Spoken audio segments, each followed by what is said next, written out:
It's my feel-good breakfast show. Welcome back to your Feel Good Breakfast Show on this Tuesday morning. Delighted to be in your company as always, as we now turn our attention to the tragic news that we reported on yesterday in international news, where a 25-meter high aquarium in Germany, which was given the Guinness World Record for being the world's largest cylindrical aquarium, has burst. Now, the Aquarium located in Berlin, in the Berlin hotel, contained some 1,500 tropical fish, and many of which have unfortunately died as a result of the event. And there's still no conclusive news as to what caused this tragic event. But this morning we're joined by Tinus Beekes from the Two Oceans Aquarium to talk about the complexities of maintaining a safe aquarium. And I'm sure that this has, of course, raised eyebrows for many in the industry. But how did you receive the news when you heard about it, Tinus? Via WhatsApp. So interesting, it went viral very, very quickly. And like you say, and I said to folks, so far the engineers aren't really saying anything much at this point in time, because simply it was an event that's not supposed to happen.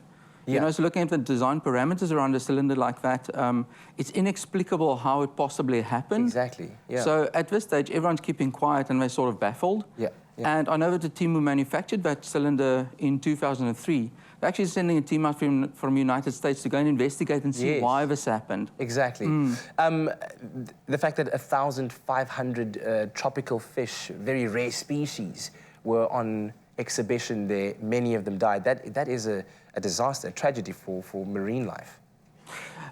It's an interesting point. For marine life globally, not really. Really? For locally, so the keepers looking after the fish, and it's always a tragedy if something dies that close to you. Of course. But the reality is the world is really facing a problem of overfishing.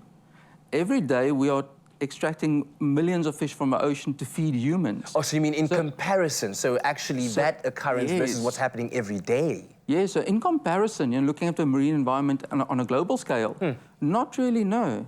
Overfishing is the real problem that we're facing. So, in your view, I mean, like you said, the engineers are quiet because investigations are being conducted at the moment, but that damage that was caused and that resulted in the burst, what could it possibly have been? Okay, so briefly, interesting enough, that aquarium is not a glass aquarium. It's manufactured from acrylic. You know, acrylic is a plastic polymer, and it's not a single tube that extruded. That aquarium existed of at least 40 different panels that is glued together. It's chemically bonded together. Okay. Now, normally speaking, a cylinder as a structure is really strong. Yes. But what most likely happened is a chemical bond somewhere failed, and because the water depth in a cylinder is 16 meters, volume-wise, there's 1 million liters of water in the cylinder.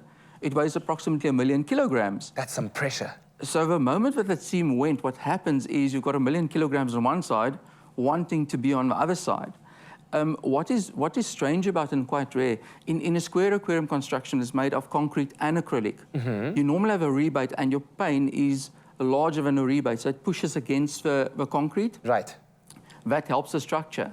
In this particular instance, because it's all panels that's glued together, basically, when a one seam failed, it seems, if one looks at the pictures, that the whole tank basically burst apart, which is startling to see. Yeah, yeah. You know, these things are designed with a safety factor of at least 10, which means that it is able to withstand 10 times the amount of design pressure that it's designed for. Right, right. Okay, well, we're going to come back and continue our discussion, because I'm sure that a lot of people are just the big question in their heads, is it safe to still visit aquariums? So we'll chat about that very shortly as the hour now hits 7 o'clock, and a time for us to reflect on the news headlines. It's my feel-good breakfast show. Welcome back to your Feel Good Breakfast Show, Expresso on S3, and we're continuing our discussion this morning with Tinus Beekes, the curator at the Two Oceans Aquarium. And we're talking about, of course, a big headline story yesterday, where a 25-meter high aquarium in Germany that recently burst, and of course resulted in the loss of massive numbers of tropical fish life. And of course, big concerns right now. And as I said earlier on, Tinus, we're going to touch on this question because I'm sure it is one that a lot of people are asking themselves, holiday makers from abroad and from here, about the safety of aquariums. I'm going to just open that question and put it before you and ask you to comment on that. It's not a tricky question at all. Good, I'm glad to hear that. So don't feel like there's any trepidation. I'm not losing sleep at all. I think this morning, whoever owns the second largest aquarium cylinder in the world must be fairly nervous. Yeah. You know, but it's all to do with the actual water height and pressure. So we've got nothing even approximating that sort of pressures in the aquarium in Cape Town. Yes. The biggest cylinder we've got, I can stand up in. You know, it's shoulder deep. Right, right.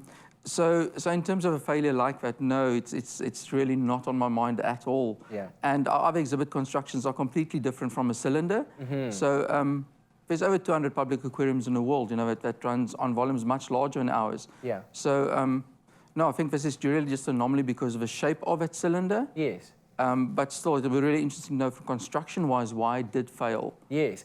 You spoke to me early on in the break about the fact that there was a revamping of this particular aquarium cylinder that was done in 2015, where...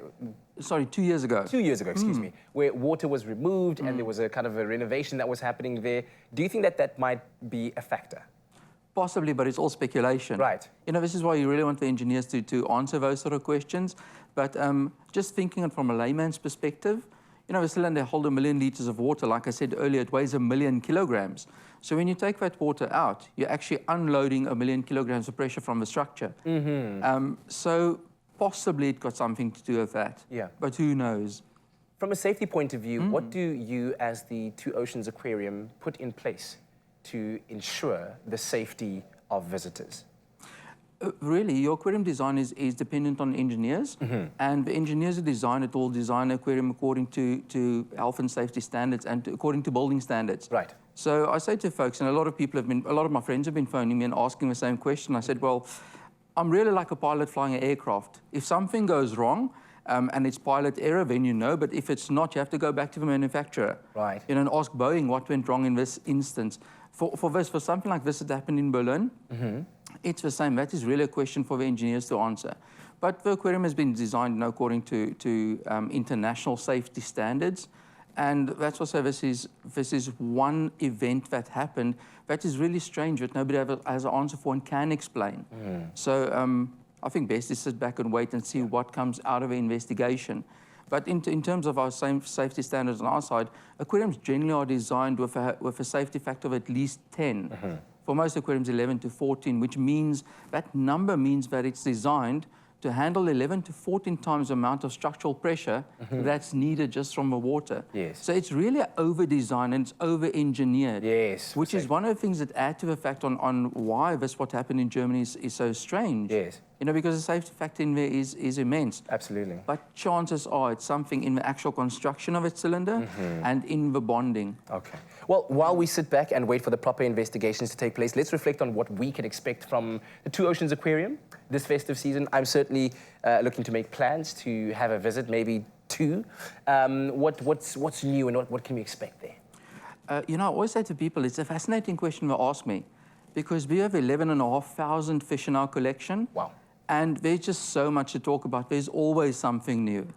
You know, it's a dynamic environment. The fish are never quite the same. They have very strange behaviors. It's really fun to work in an aquarium and see all these things expressed, and they continually surprise us.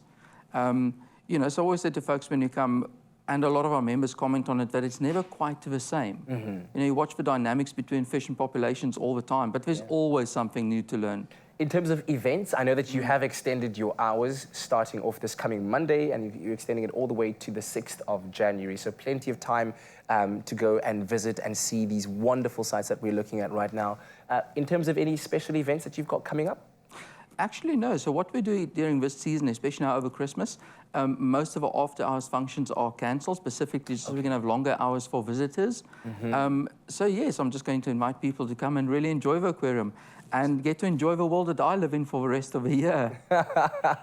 We'd certainly love to explore some of that. And thank you for bringing us an update on what has been a fascinating story, an interesting story from a world point of view, and of course, reassuring us as well as we make our holiday plans. And of course, as I said, hours are now extended starting off next week, Monday, all the way until the 6th of January. So if you are going to be in the mother city, make sure that you make a turn at the Two Oceans Aquarium.